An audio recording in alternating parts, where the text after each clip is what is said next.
Good evening, everybody. Welcome back to Reasonable Doubt. We've been off for 2 weeks, and we're back on the air. I'm your host, Jimmy Ardwan. Along with my co-host, Julio Vela, we are brought to you by the Harris County Criminal Lawyers Association. Julio, what's going on, my friend? Good to be back. Good to be back. Still having Astros hangover like myself? I am having. I'm still recovering from Harvey. Has that passed yet, or is it still going on? Come on, man. We've recovered from it. We've moved on to the Astros, dude. Made everything all right. Go Altuve. Moved on, man. Houston strong. We've got a great show tonight, ladies and gentlemen. We're going to be here for the next hour talking with our good friends, Mark Bennett, you're past president of the Harris County Criminal Lawyers Association, I think twice. President once, vice president like 4 times. So you're a little bit involved in the organization. I used to be. And our other guest this evening, coming back this is your second time, right, Paul? I think it's my third. Paul Morgan, third time. Who's keeping count, really? Right? It's like the Steve Martin of Reasonable Doubt. Yeah. Is he the longest running? Most returns? Most frequent, maybe. On Saturday Night Live? I don't know. Yeah, I don't know either. No, he's there a lot. He is. But ladies and gentlemen, we got a great show tonight. We got some good topics to talk about. There's been a lot of stuff going on. I mean, we really could go on and on and on about a lot of things. But the first thing I want to dive into, guys, is another evidence debacle here. This Precinct 4 thing is just crazy. Okay, so of course, Paul, it was your case that really started the free fall, I guess, of Precinct 4. For those of you who don't recall, Paul was set for a trial on a drug case that, with enhancements, was 25 to life. Mm-hmm. The prosecutor kept the case on the docket, despite what we eventually learned was the knowledge that he and law enforcement knew that the evidence in the case had long since been destroyed. Kept trying to get your client to take a deal on the case. You held strong. They eventually dismissed the case, and then we find out about all these problems that Precinct 4 has.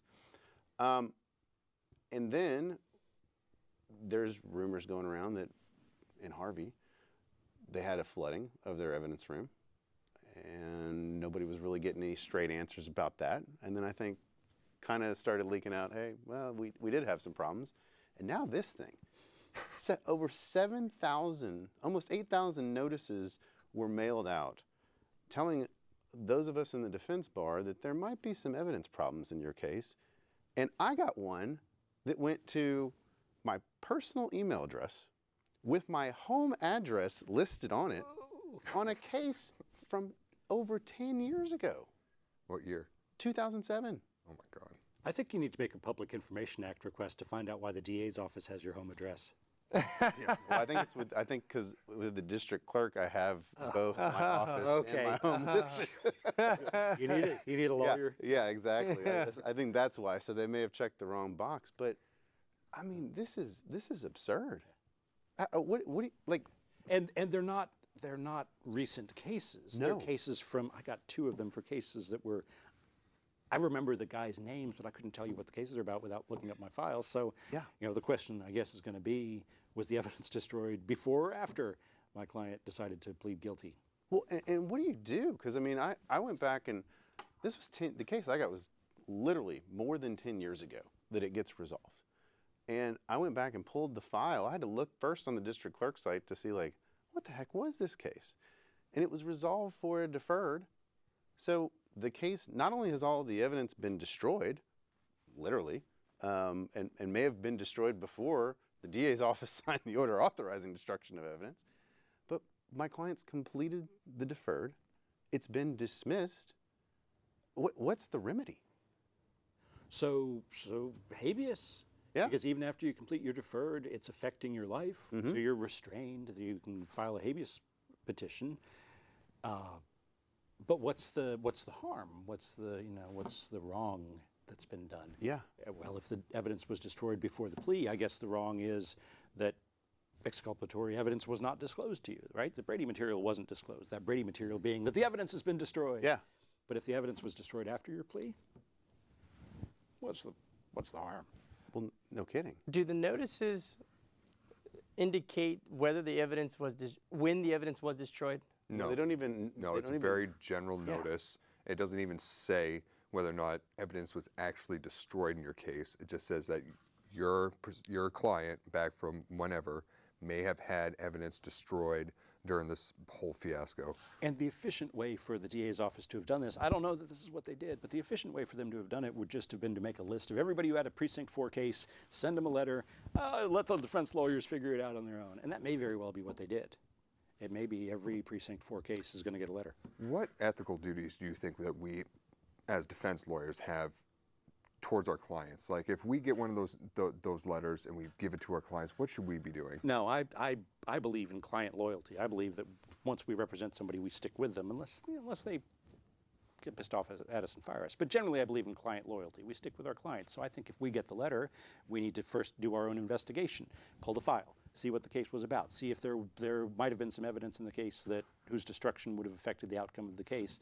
And then we need to figure out individually or collectively how to find out when what was destroyed, right? Not just hand it to the client. Now, what if somebody comes to you, what if Joe Schmo's client comes to you, former client comes to you and says, hey, Joe Schmo, he gave me this letter. He was my lawyer, but he doesn't want to represent me anymore. Then what do we do? Get money to do the same thing, I suppose. Yeah. Do you think that's what the district attorney's office did? Send a notice out from the last 10 years of everything that came out of Precinct 4? Or do you think they did an audit of the evidence that knew was destroyed, then tagged it with the evidence, and then found who the defense lawyer was and sent the notice? Allegedly, these are all supposed to be defendants that were affected during the evidence scandal that happened a year and a half ago.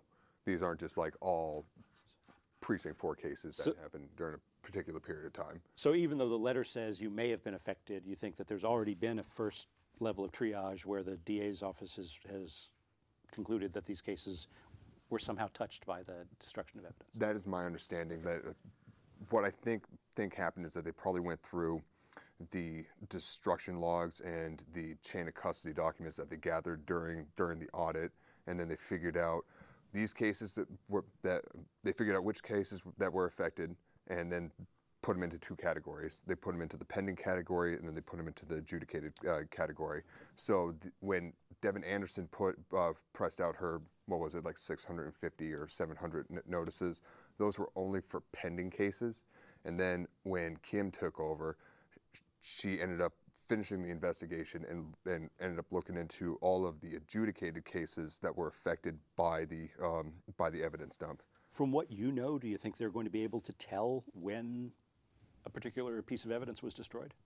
That is a good question. When I got when my case started to go south, and I started to figure out that evidence was destroyed in my case, I actually got a destruction log, and it told me exactly when the evidence was destroyed. Okay.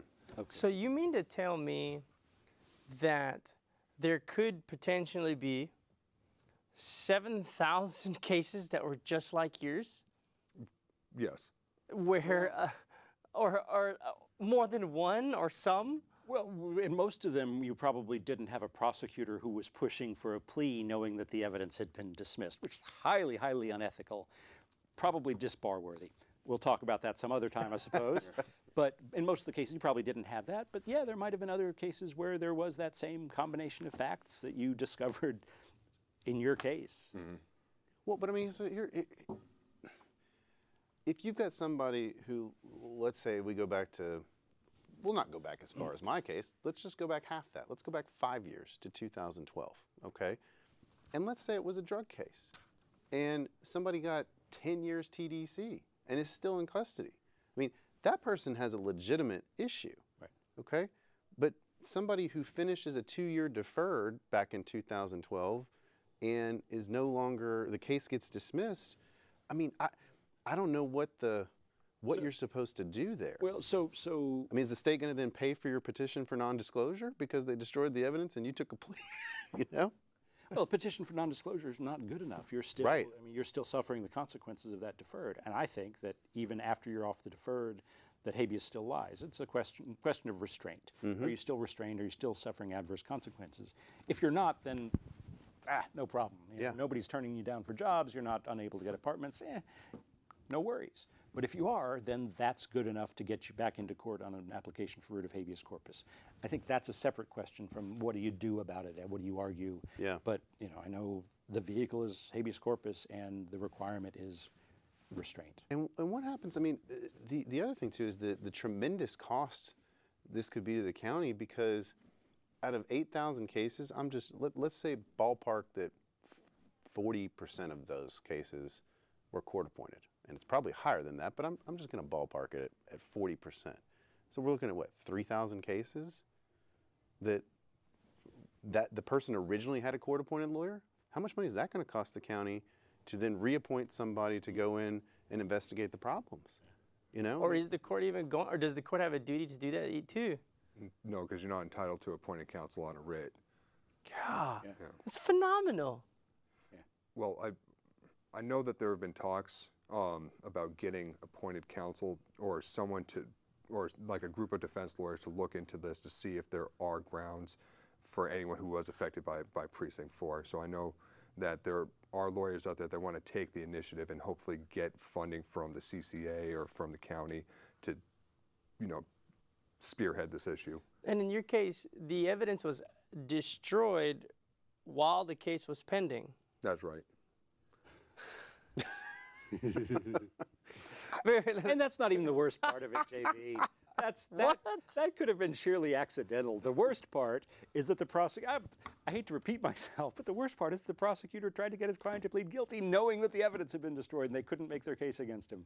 Knowing it. The sad part here is that we're involved in the day-to-day defense of people, and we see stuff that that other people are like, man, I can't believe that happened. And the four of us, even here, just sitting here talking about it, we've had moments of silence because we're just so stunned. Mm-hmm. You know, that this kind of magnitude could happen. It's like, how does something like this go unnoticed for so long that nothing can happen? And that begs the question about what's been going on over at 1201 Franklin on the 6th floor for the last decade, Right. in conjunction with Precinct 4. Right. You know? Right. We call the DA the lead law enforcement officer of the county, Yeah. but there supervision. There hasn't been any grown-up supervision of law enforcement for, as you say, a decade more than a decade. At least, and also, I mean, the former constable, Ron Hickman, eventually got elected sheriff. That's right. That's right. What is it about Precinct 4? I mean, what is it? I mean, we're not hearing this from other precincts. I mean, to this scale, let me just rephrase that. I don't know, something about the demographics of the precinct, perhaps. Lots of money there, so there are a lot of defendants who fight their cases, and so stuff comes up in Precinct 4 that we never discover in other precincts. Well, and I don't know about y'all, but I mean, I've kind of witnessed, as long as I've been practicing, that Precinct 4 is kind of where you get the more cavalier deputy constables, if you will. Yeah. I don't notice the level of aggressiveness in enforcing from a constable's office anywhere in the county other than Precinct 4. Yeah. You don't see it in Precinct 1. No. You don't see it in Precinct 7. You don't see it anywhere but Precinct 4. Maybe it's just a decades-long culture there that Right. started with somebody that was running the place before we were even born. Well, the precincts aren't subjected to civil service. With HPD and the Sheriff's Department, there are guidelines that they have to meet in order to get specific funding. I don't remember if it's state or federal, but if these peace officers aren't meeting these specific standards, they get their budgets cut. The precincts aren't subject to that.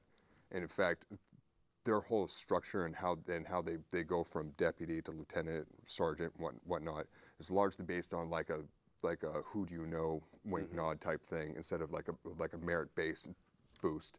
So you get a lot of deputies, you get a lot of constables that just really aren't doing the best job possible. Like here, I'll take my old case and give you the thing that really set the house on fire.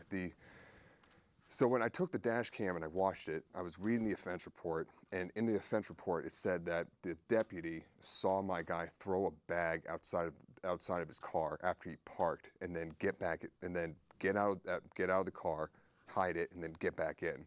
Well, we got the dash cam, and the dash cam showed the officer doing something totally different. He just went behind Mr. Bellamy. Mr. Bellamy parked, and he never got out of the car. And you never even see a bag getting thrown out of the car. And when I started to deal with that with Bianca, I was like, look, these two things are so diametrically opposite, like what's going on. And she called the officer, and the officer said, wow, I didn't even know my dash cam was going. They caught that? Yeah. Oh, strange. That's hilarious. Brave new Not world hilarious. where cops are held accountable by Jeez, man, video. what's going on? Yeah, I mean, this is, it's really just, I don't know, man. You know, we've had problems with other, we've had some problem. Obviously, we had the crime lab debacle. And we've had some issues with the HPD property room, but we've had nothing to this scale. I mean, 8,000, almost 8,000 notices going out. Well, and their back video 10 years. log went off. I remember around the same time, 500 videos got lost. Their video machine was messing up too. But what this makes me wonder is, you know, it went for so long and we haven't had these issues to this scale with HPD or with some of the others. But is that because people were turning a blind eye and that we haven't done a proper audit on the other agencies, a la what's been done at Precinct 4? I mean, what if we went in and did an audit of HPD? Did you see the audit that they did at Precinct 4? No, I haven't gotten a chance to look at it yet. It was a page long. Really? It was the saddest excuse of an audit report I've ever seen. You mean like the was so- cover sheet? So it was a No, page long, it's but yet like they send out almost 8,000 it was a tweet. notices from a one. Yeah. Yeah, I remember. Is it 140 or 280? I don't want to get you started on that. But yeah, Channel 13 came to the office and they showed it to me, and I remember looking at it and going, "Where's the rest of it?" It was like seriously just a page. It was nothing remarkable. How do you get almost 8,000 notices out of a one-page audit? Everything's clear here. Like what? All okay. Where's for the These aren't the viewers? droids you're looking for. Move along. Yeah. Smile emoji. Yeah. Where is Precinct 4? Where is it? It's up near, it's Spring, north side. Humble, Yeah. Cypress area.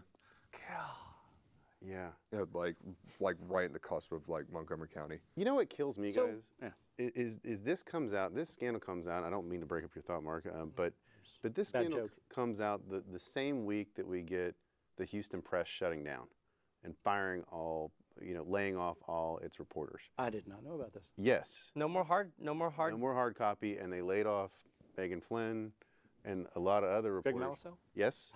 They're still freelancing for Free Press though. Sure, but I'm afraid that the reporting that's been done, the investigative reporting that's been done, because let's face it, I mean, the press is the one, the Houston Press has been the one doing the hard-hitting criminal justice investigative reporting. Yeah. The Chronicle has not at all. I mean, the Chronicle does not do the hardcore, in-depth stuff that the press does, in my opinion. What says you, Mark? I don't know. You know, the press has done. Houston Press has done some good work. The Chronicle's done some good work. Thinking about our friend, the redheaded Lisa writer. Falkenberg. Falkenberg's done a bunch of good stuff on the justice system, and in the press, I've seen press stories that had just stuff that was just made up because the person writing the story just wanted to believe it. I haven't seen the same thing with the Chronicle, so I think maybe you're being a little hard Maybe on I'm the a bit hard. Chronicle. You know, we'd always like to see better things from the media. Maybe it's because their website is also always. Well, and yeah, they for the vast majority of my career, the Chronicle has been adulatory toward the prosecution and barely mentioned the defense. They'll write about a trial, and they've gotten a little bit better, actually. Brian Rogers down at the courthouse. I think they've gotten better about that. But for most of the time that I've been practicing, there's been a conspicuously pro-prosecution slant in the Chronicle's pages. Prosecutors always get mentioned in the paper. Defense lawyers hardly ever do. You know, I mean, it's and we're showing our colors here. Jim. yeah. No, I mean, look, I just want to be in the paper. That's all. Well, but this is clearly a biased panel too tonight. Let's be honest. I mean, if you came here to hear about prosecutor support and law enforcement support on the stories we're going to talk about tonight, you've come to the wrong place, ladies and gentlemen. Let me tell you, switch the channel. You got something? Yeah. Well, what's the so we get the notice. Hey, your evidence in this case may or may not have been destroyed at some point before or after your client won or lost. Come check out the property. I mean, there's not going to be any, right? Do you get the destruction log? What would be the step 1, step 2, step 3 that I think you need to first PIA, do a Public Information Act request for everything that they have. Then if you can get... So everything that they have related to the evidence in that case? Yes, the PIA everything that's related to that specific case, and then if you can get a judge to sign off on a motion to inspect, go see what's actually there. And then at that point, take the logs, take the evidence that's available, and also take the disposition of the case and start looking at Well, so the DA's office has all of this stuff that we'd be PIAing already, At least information of it, right? That's right, because you got a letter from it, maybe. right? Maybe that's the place to start, is give Brian Rose a call and say, hey, Brian, how would you feel about this particular PIA request? I got about 5,000 of them. Can you just send me a database? Okay, and so let's say evidence destroyed while the case was pending. You have a disposition where an individual now, their life and liberty is still being restrained. Then what? That's a good question. I was talking about that with Nicholas Hughes, and he seems to think that you would have to make a really creative ground on a writ, or you'd have to go after the defense lawyer and say that he was ineffective for not going to the property room, seeing that the property was there, and you would have to then convince the judge that this ineffective assistance harmed your client and you should be entitled to relief. But, well, supposing, hypothetically, that say 6 weeks before the plea, I go to the property room and sure, the property's there and they're all geared up for trial. I think they're going to be able to prove this case. And then between then and when my client pleads guilty, they destroy the evidence. How am I possibly ineffective? I've played that scenario in my head, and I don't think there's any. I don't think you can get around that, because when I came onto my case, the evidence was actually still available for a couple months before it got destroyed. So I could have went, saw the evidence, and then totally missed that issue. Right. Then playing it the other way, if it's going to be incumbent on us to check the property before like every setting, right? That's going to be like the only thing we do. And if you're in trial, you have to check it every morning before trial begins to make sure it's still there. Make sure it's still there. Until it's been. I just pulled my notice that I got, and so it says, I don't even know if you have to do a PIA request, because it says, very last paragraph, should you desire to check on the status of or personally examine the evidence, which doesn't exist according to them, or may not exist, in your client's case. Maybe they're talking about the evidence of non-existence. Exactly. Right. Please contact the records custodian. And they give the exact person, Christian Nicholson, lieutenant, and the records custodian. Well, so it's almost like an open invitation. Any request to him could be justified under the Public Information Act. Could. I mean, Public Information Act request is just please writing provide a letter this and information. yeah. So yeah, maybe saying the same thing. But how about failure to disclose exculpatory information? How about a Brady argument on habeas? Do you think that the due process claims in a habeas would get someone relief? Like what I'm thinking is you plead guilty, and if you're pleading guilty, the judge accepts the plea. And if the evidence gets destroyed, how do you convince the judge that the evidence being destroyed isn't like a free pass or like that your plea would have been different had you known that the evidence right had been destroyed? But I think that would be part of your burden on habeas, is to show that not just that the evidence was destroyed and that you weren't told about it, but also things would have been different had you been told. And I don't know. Yeah. Do you guys think that it's time to talk about something else? Yeah, but I want to end on this before we move on. I detected a segue coming along. Yeah. Is it time for us to get an independent? I mean, I know the DA's office did this one-page audit, but I mean, should the county have somebody who's not associated with the DA's office come in, an independent authority, come in and actually do audits on a regular basis on law enforcement and property rooms? I think that they do. I think the Harris County District Attorney's Office actually isn't involved with any of the audits, because I was on Kim's transition team, and that was one of my recommendations, that Harris County should be conducting routine audits of these precinct property rooms. And they said that while they're going to be working with the precincts, that they're not going to be the ones that are going to be conducting the audit. So I think that there is either a county auditor or an independent auditor that goes to the property rooms and checks. But I think they're trying to move to a centralized evidence room where instead of each precinct having their own evidence storage locker, that there's one centralized storage unit, and that all the precincts keep it there, and then that's independently monitored and maintained. So one of the things that I read about Precinct 4 was that there was just one officer in charge of the evidence room. So there was no redundancy, so that before something was destroyed, they didn't have to have 2 people sign off on it. And I think just an audit of the procedures would be really interesting to find out what other law enforcement agencies are vulnerable to that sort of mistake. Yeah. Call it a mistake. Well, That's what the grand jury called it. You're right. I'm going to go out on a limb and say this is not the last evidence scandal we're going to hear about here in Harris County. But What's the over and under in evidence scandals in the next 12 months? yeah, I'm not even going to predict those odds. I think 2 more. I go 2. Two more in the I say next 2 12 more. months. Yeah, 2 more. yeah. All right. Well, I let's think that's a move good number. And we'll open up the phone lines here, probably about 5 or 10 minutes. Take your calls. We also got Twitter up tonight at HCCLA_TV. If you can, to please our guest, do it in under 140 characters.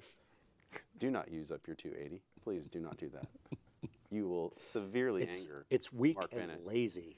It's intellectually incompetent. to use more than 140 Hey, characters you on know Twitter. what they say. You know, Mark Twain said, "I would have written a shorter letter if I had more time."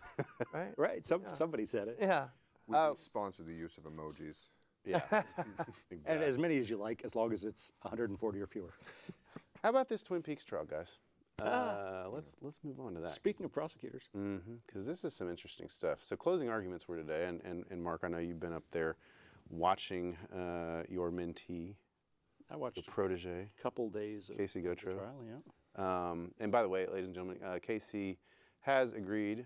We reached out to her today, and she will come on the show at some point once she has recovered from this trial. And we look forward to having her on the show to discuss what it was like in the trenches with the lovely and talented Abel Reyna, who, according to Mark, was wearing a $20,000 Rolex while talking to the jury. Ian, I say it's a $20,000 Rolex just because if it comes back to him, it'll hurt his feelings that I called it a $20,000 Rolex. Wow. Because it's probably more like 40. But yeah, this is a public servant wearing a $40,000 wristwatch while talking to a jury in Waco, Texas. There are lawyers, there are advocacy teachers who say that we shouldn't wear expensive watches because it alienates us from the jury. I kind of think the juries want to see, they expect it of us. They expect Jimmy to be wearing something better than an Apple iWatch. Apple iWatch, right? I mean, I think they expect in lots of cases, at least, a murder case, they expect the criminal defense lawyer to look like a criminal defense lawyer, dress like a criminal defense lawyer, wear a watch like a criminal defense lawyer. I don't think they expect a prosecutor to wear a watch like a criminal defense lawyer. And it just, it rubbed me the wrong way. A lot of things that happened up there rubbed me the wrong way. Well, there's so many issues to go into with this trial. I mean, the investigation that's going on, the fact that we have confirmed an FBI investigation into the DA's office themselves, the recusal, the refusal to recuse by the judge, then ultimately the recusal by the judge, the refusal to recuse by the prosecutor, Abel Reyna, who went ahead and started the trial with Casey, and then halfway through the trial on the other cases said, well, I'm recusing from those. So he's still on the case with He's still on the Carrizal case. Yeah. And they argue the jury's out right now. How does that affect him? Let's say Carrizal gets convicted. How does something like that, Reyna recusing himself from the other biker cases midway through Carrizal's trial, how does that affect him? So my understanding is that that Reyna didn't have the role in the Carrizal case that resulted in his recusal from the other cases. That there was participation as a witness in those other cases that didn't exist in the Carrizal case. That's my understanding. Supposing, however, that the same grounds for the prosecutor to be disqualified, I guess recusal is not the right word, to be disqualified exist in the Carrizal case as in the other cases, I don't think it's unless the defense asked for it in Carrizal, which I don't think happened, I don't think it's an issue on appeal. Might be an issue in habeas. Depending on what happens. Depending on what happens down the road. in the direct appeal. Yeah, I mean, and this is one of those things. I mean, but what if he's the only person convicted and everybody else goes free? Right. Right. Well, you know? honestly, you're right. And So- obviously we don't, so- and I'm not prognosticating that, but I'm just kind of playing out different theory, different scenarios of what might happen. and who was appointed as the special prosecutors pro tem? It's on the tip of my Ali tongue. Fazell, Was he? wasn't he? Was it Ali? It was, and a couple of other guys. Yeah. I'd heard Brian Benkin. Benkin, Fazell? Fazell, but there was somebody else. Anyway, people. Oh, Brian Roberts. Oh. People, I would rather try a case against Abel Reyna than against Brian Roberts. Yeah. But Brian Roberts might be more likely to dump the whole thing than Abel Reyna. So it's sort of a, if it really is a dog of a case, he's more likely to let it go. Mm-hmm. But if it's not really a dog of a case, you'd rather try it against Abel Reyna and his $40,000 Rolex. Be careful what you wish for. His goon squad, right? Yeah. Could always be worse. Things could indeed always be worse. How is the case that's going on right now different than the rest of the biker cases? It's the first one up. So there are two motorcycle clubs that are involved in this confrontation, and there are bikers from both sides killed. The cops did a substantial amount of the killing. There are the Bandidos and there are the Cossacks. And the defendant on trial now, Jake Carrizal, is a Bandito. And there are other Bandidos who are charged, and then there are Cossacks who are charged. The case against a Bandito might be different than the case against a Cossack, just because of sort of how they came to this scene where this thing happened. The case against Carrizal may be different than the case against another Bandito because of his leadership position in the club. He was the vice president of the Dallas chapter at the time. Those are the differences. Well, I'm wondering why the disqualification of Abel on the rest versus this one. Why? I haven't followed that side of it, but my understanding is that he actually testified as a witness in part of the case against the others. I think that it was Clint Broden from Dallas, who has several of these defendants and just pushes and pushes and pushes and sends his pleadings to the newspaper whenever he files them. I think that fairly early on he had something go down where he was able to get Reyna on the stand, and I think that there were some inconsistencies between what Reyna said and what a cop said. But like I said, haven't followed that side closely. That's sort of my vague understanding of how that disqualification came down. How did Casey's case be the first one? When she was hired on the case, I guess when she was retained on the case, it was already the first one. And there was another lawyer on it who apparently hadn't done a whole lot to prepare, and the DA's office was perfectly happy to take that case to trial first. Once she was on the case, they tried to sort of slow roll her case and maybe with hopes of getting somebody else up first. But I think there are a lot of lawyers on that case who are just sort of on the case, waiting and seeing what happens without doing a whole lot of preparation. Sure. And I think she had 7 months to prepare, 6 months to prepare for this. It's been 20 days of testimony. Mm-hmm. Wow. And in the midst of that, the DA's office turns over witness interviews, documents that had not previously been produced to the defense. So Abel Reyna has been telling the court all along, we've given the defense everything. We've given the defense everything. We've given the defense everything. And then more stuff starts to come out. Okay, well, we didn't know that the Waco PD had that. Okay, well, it's your job to know, and you told the court that you gave us everything. So would you please give us everything? And the judge says, give her everything. And finally, into trial, maybe a week into trial, maybe a week and a half into trial, the judge signs an order to each of the involved agencies ordering them to produce everything to the defense. And at that point, the DA's office says, oh yeah, we've got this statement that was recorded in the DA's office that we haven't turned over. So the elected DA is lying to the court, right? Because either he doesn't know what was turned over and he's acting as though he does, which would be a lie, or he knows that it wasn't turned over and he's telling the court that was, which I think is probably what happened, and But that's a lie. wasn't he in the room when the statement was made? He left the room, right. because that's right. He was in the room when the statement began, but he left the room because he knew that the witness was lying. that's not justification for not turning something over. No. And this is the same mistake that the state made in the David Temple case, Right. where he got habeas relief years after being convicted because Kelly Siegler had made this call, oh, we don't have to give that to the defense because we don't believe it to be true. Prosecutors are going to have to learn that whether you believe it to be true or not, it's exculpatory and you have to give it to the defense. Was it true? Was it not true? It doesn't matter. It's still Brady. Yeah, I mean, what? Now, the other thing about that in this case is that it would have affected the way that the defense tried the case from the beginning. So Right. not only, Exactly. not only, you know, would And all we, she got was like a day off to review it. 45 minutes, I think.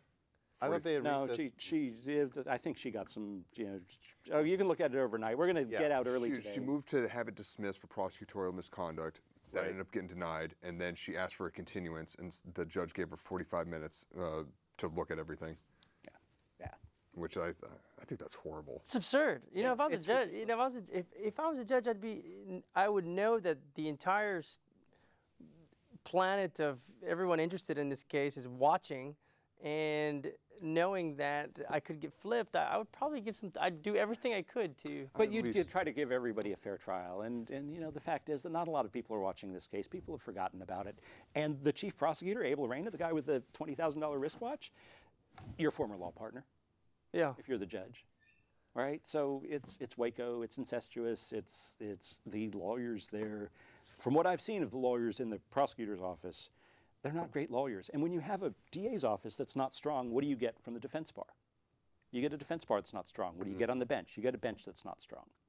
I have an appeal up there where the first line of the appellate prosecutor's brief is, defendant did not ask for oral argument in this case. You know what the first line of my brief to which he was responding was? Defendant requests oral argument. He files this brief with the Court of Appeals where the first line of it is blatantly untrue. It's just, I don't know, I think that people don't hold their feet to the fire, and so they don't get good. And when you have an incestuous little community where the judges give the prosecutors whatever they want, prosecutors don't have to be competent.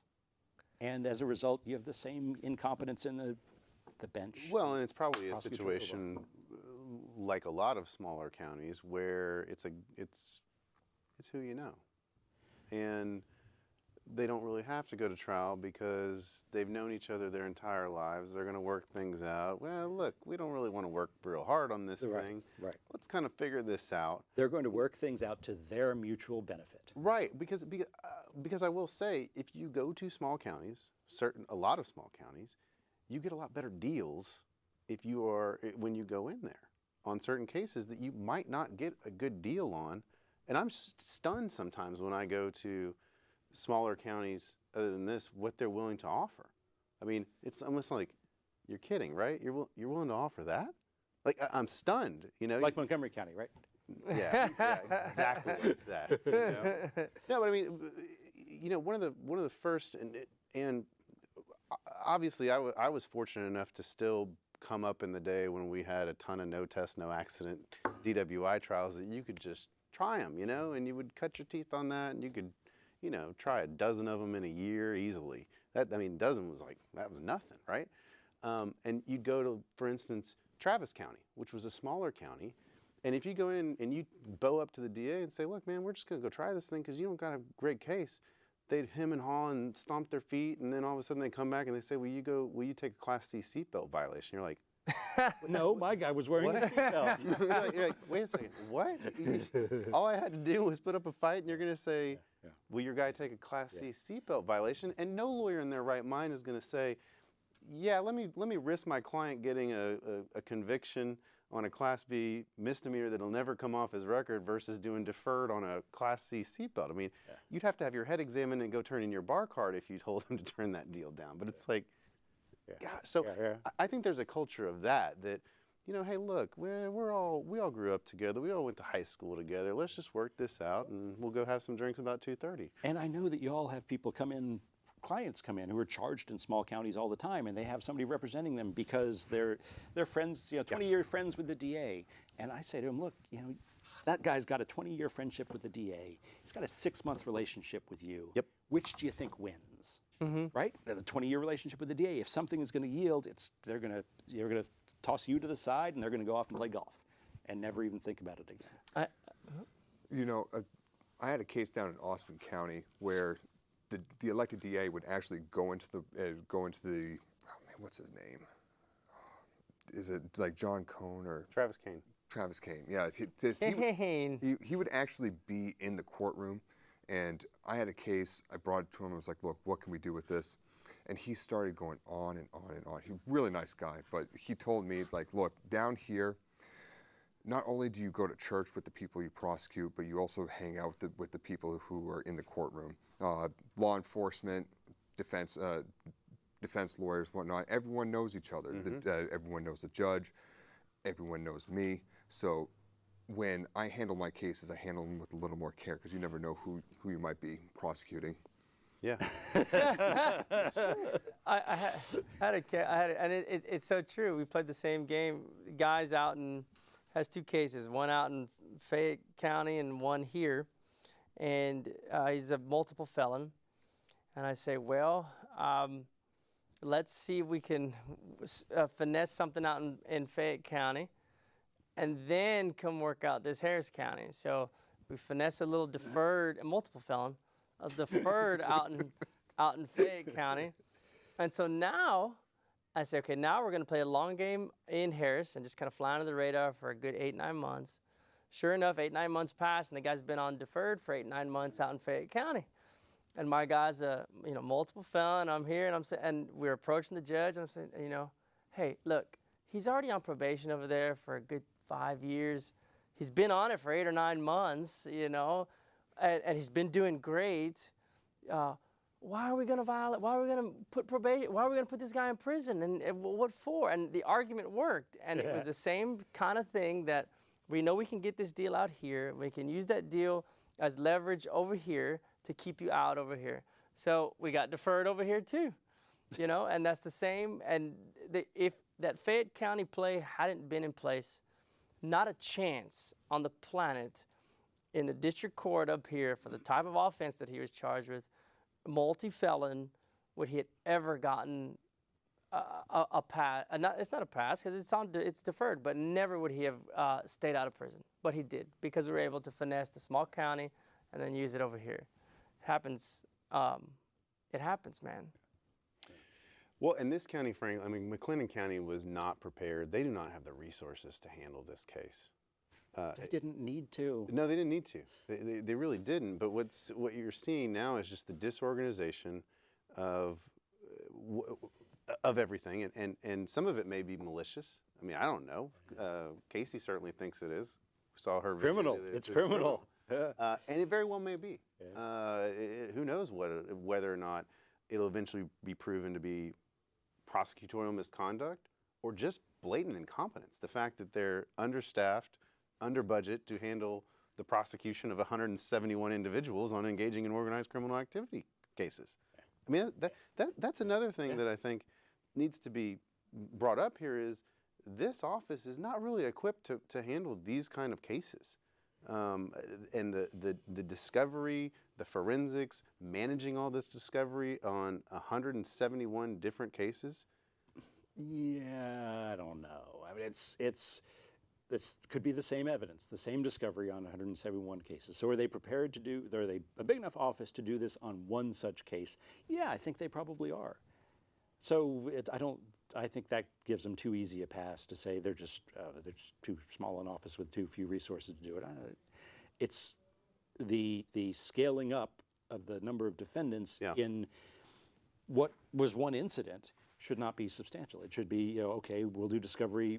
Here is your 5 terabyte drive, and this has your discovery on it. We're going to make 171 copies of it and distribute it to all the defense lawyers. And I wonder if there's another complicating factor here, of course, because there is a federal indictment out of San Antonio with a number of the same players that involves confidential informants, that sort of thing. And I wonder how much that the feds are not really wanting to play ball with Abel Reyna. Oh, I suspect a great deal. And yeah. Actually, it occurred to me while I was watching that trial that this might be about somebody's federal aspirations, that Abel may have wanted to make a big splash so that maybe someday he could be the U.S. Attorney for the Western District of Texas. Right. I just sort of got that hunch. I could be wrong. Or be the federal judge there in Waco. Federal judge or yeah. The man just looks like he stinks, though.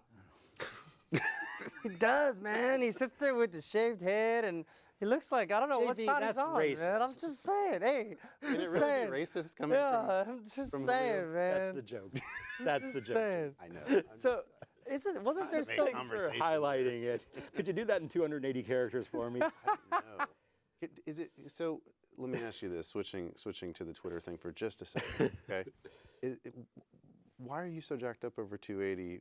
If people who do threads, do they count? No, and I'm wondering about that too. Why there's not the same inelegance to a like, thread, Right, there like is this to 280. guy, But like with this a guy thread- Seth Abramson, who's tweeting about all the Trump stuff. I mean, he does like 9 tweet threads. So with a thread, if you want to follow the thread, you can follow the thread. Yeah. Right. If you want to see what the next tweet is, you can. And if you see that one tweet and say, it's not interesting to me, you don't follow the thread. True. With 280, you can't. You get it, and especially if you're on a small screen, boy, it takes up half your screen. Yeah. I'm not advocating it. I think I think there is an artwork to do it. There's an elegance to it, and anytime you have a game with rules, the harder the rules, the better you are. Which goes back to our prosecutors in Waco, right? Yep. They're not playing a game. They haven't had to play a game with hard rules, and so they're not very good at what they do. I mean, they're great at playing the game with loose rules, but if you brought them to a courtroom like, I don't know, Sim Lake's courtroom with a tight set of rules that they had to follow, they'd be totally incompetent. But if you take a lawyer like Jimmy, who plays in a courtroom with tight, strict rules, and you set him loose in a courtroom with loose rules, he's going to be frustrated by the fact that the rules are so loose, but he's going to walk all over the prosecutors because the rules make us better. And I think that's historically been a frustration of mine because my docket tends more on the federal side of things, whereas is very controlled, very strict. And then you get over to state court and you file a motion and it's like, well, I mean. Do we really need a hearing? Yeah. Do we really need to do that? And okay, so they didn't give you that when you asked for it, but Right. how are you really harmed by it?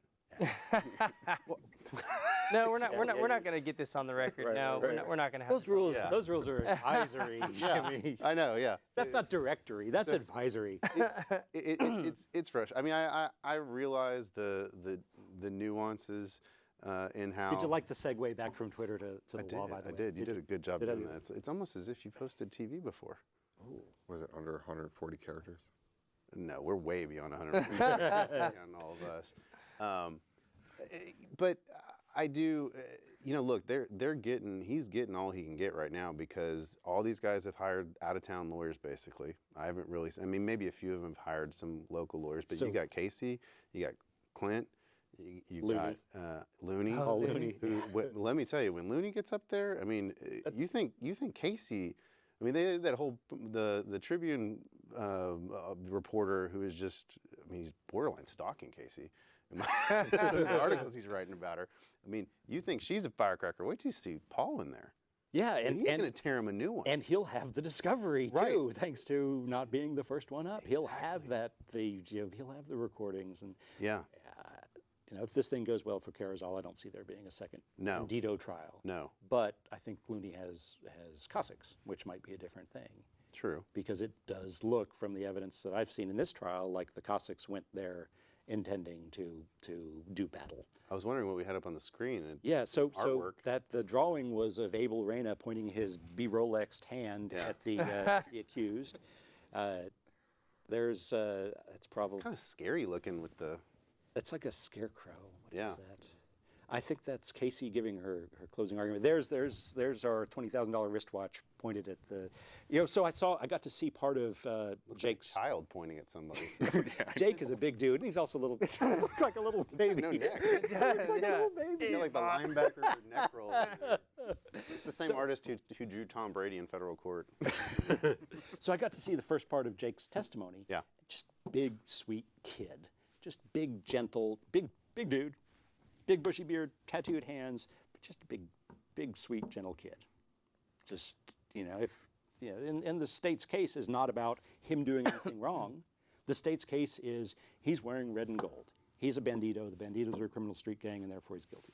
Our producer just gave me notice. If you're trying to call in, our phones aren't working. So go ahead and send us a tweet at HCCLA_TV. You will not get in over the phone to get your word in edgewise tonight. So utilize Twitter and do it in under 140, okay? I'm telling you. So I agree with you. I think if she walks him, they ain't going to try anything else. Maybe they'll try the Cossack case from a little bit different angle. How many defendants are there? 171. Wow. It's amazing. Yeah. What? Abel's gonna need a lot of cocaine, right? Y'all didn't see that? Y'all didn't hear about that? You didn't hear about that? That was the segue to end all You didn't hear segues. about What the that? heck? So as JV's First Amendment lawyer, let me point out that was parody. No, that Clint Broden, who's the lawyer for some of these. For some of the bikers, has said that he has a witness who says that he delivered cocaine to the chief prosecutor, Abel Reyna, at the around the time that these charges were being discussed and being filed. Of course, we don't know the truth of that, but I think it's fair for discussion that a lawyer puts in a pleading this allegation against the guy, the public servant with the $40,000 wristwatch. I agree. Start to connect the dots here. I don't know. I don't know, man. Yeah. I don't know what's going on. Well, we hope to get Casey on the show. I think she told us she's going to come on, so we'll put it up on Facebook. We'll put it up on Twitter and let you know when she's going to come on. Okay, one final thing before we get out of here. We got a few minutes, and I want to talk about this last thing in the time we have left.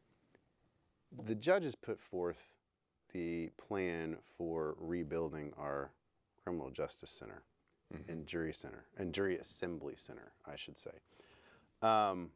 Needless to say, I was unimpressed. They want to rebuild completely the existing jury assembly center.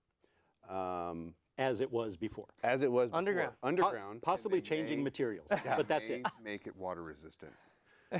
They might. And they're going to buy furniture that can float and be. But Everyone will have floaties. but they don't know why it flooded, That was the most amazing thing. right? They can't even tell from the video like where the water came from. We are going to rebuild this thing just the same as it was, even though we can't tell why it flooded There's in the only first two place. ways it got in there. I'm sorry. It either came in the front door or it came through the basement. It could have seeped up through the concrete over millennia. This is known to happen. I Fair guess. enough, fair enough. Maybe it was just there already Yeah. before the rain started. It was just right about to come out. And the rain was just a coincidence. It's Yeah. been seeping up for a million years. No, so what startles me about this is that, an engineer will tell you haven't fixed a problem until you know what was wrong. Right? And so they don't know what was wrong and they're just going to rebuild it. You know what's going to happen. We all know what we're going to be talking about a year from now on this show. It is And we can save this clip because we can flip back to it and say, Yeah. remember in November of last year how we talked about how that basement was going to be flooded again within a year? Here we are. We are. And so, I'm stunned, and I'm sure Chris Tritico is too, that they didn't adopt his plan just right on the spot.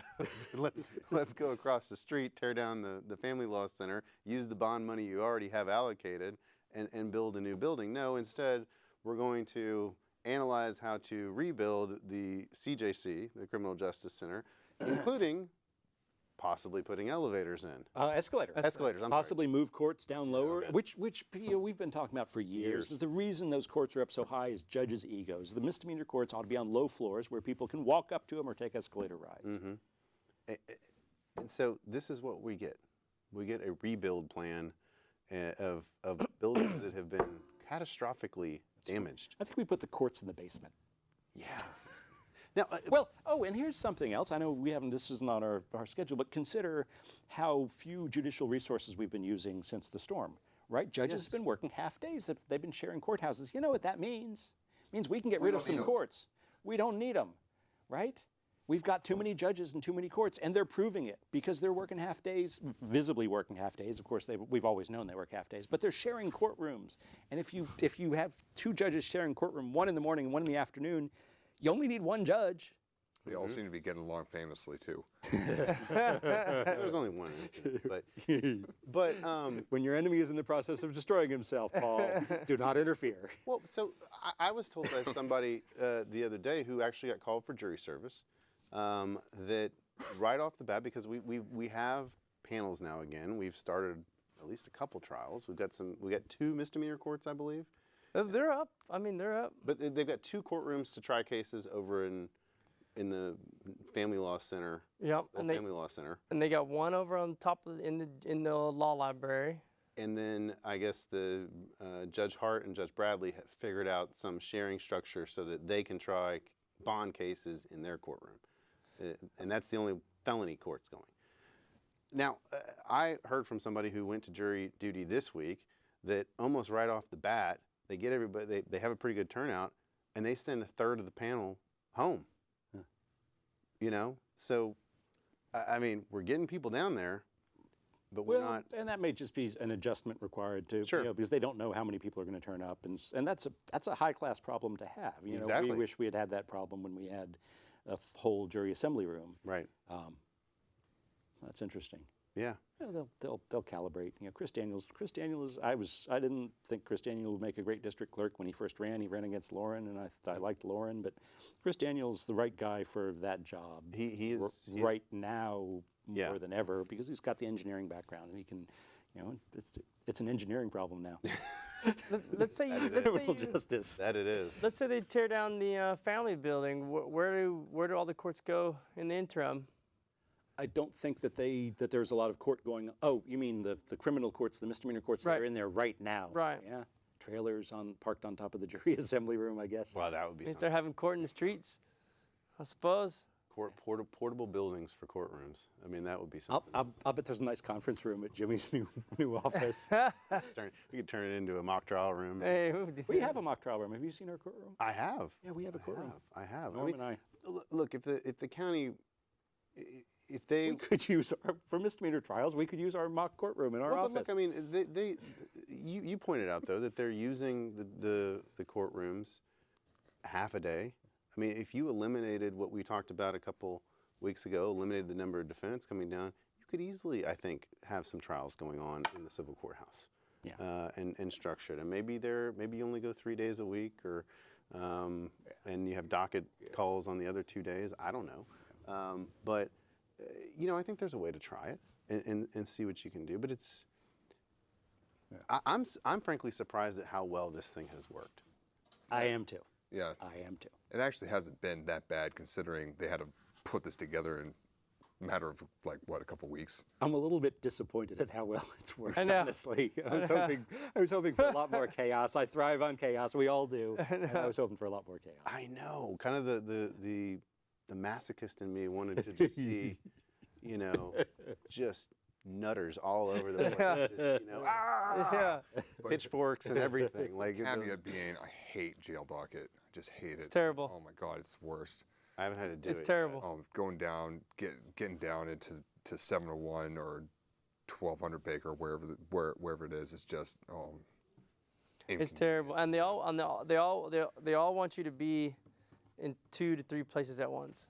Oh, and I used to think that the afternoon dockets would be great. They stink because you'll have morning and afternoon, which screws up your whole day. If it were afternoon one day and morning the other, it wouldn't be so bad. You're telling me that's all the time we have now. All right, sorry. We were a little bit behind on our time runs here, so I gotta let everybody go, ladies and gentlemen. Appreciate you joining us this evening for Reasonable Doubt. We'll be back next week, but I want to thank our guests, Mark Bennett and Paul Morgan. Appreciate y'all stopping by. And we'll be back next week. Check out Facebook and Twitter for our topics next week, and we'll let you know as soon as we can when Miss Gotro is going to come on, because that should be a feisty episode. But anyway, we'll see you next week, ladies and gentlemen. Good night.